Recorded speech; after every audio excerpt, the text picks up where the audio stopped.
Émilien a réalisé un nouveau coup de maître dans les 12 coups de midi sur TF1, ce qui lui a permis d'ajouter 20 000 € supplémentaires à sa cagnotte. De quoi faire rager le public, qui l'accuse encore d'être favorisé. Des accusations logiques? Jean-Luc Reichmann a répondu. Assisterons-nous un jour à l'élimination d'Émilien dans les 12 coups de midi? Rien n'est moins sûr.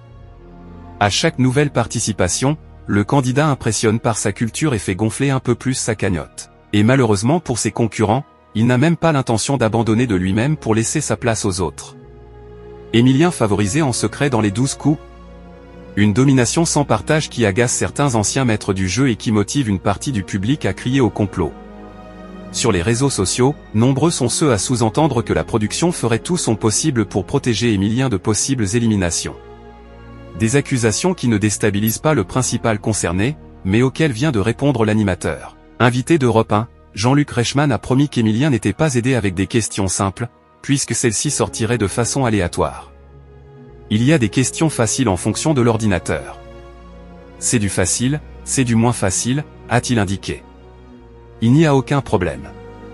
Le présentateur l'a ensuite précisé, pour un candidat habitué à découvrir des étoiles mystérieuses, il est lui-même porté par une très bonne étoile au-dessus de sa tête, et puis quand il ne sait pas, il invente les réponses et il les invente juste. C'est une histoire de fou, ça veut dire que la France est belle. Aussi, plutôt que de chercher à salir les performances d'Émilien et à remettre en doute ses exploits, Jean-Luc Reichmann estime qu'il serait plus intelligent de savourer sa réussite et de l'applaudir. Ça veut dire que la France est belle et que la France de demain peut être très belle, a-t-il lancé. Il suffit juste d'accompagner au mieux les jeunes et cette belle jeunesse.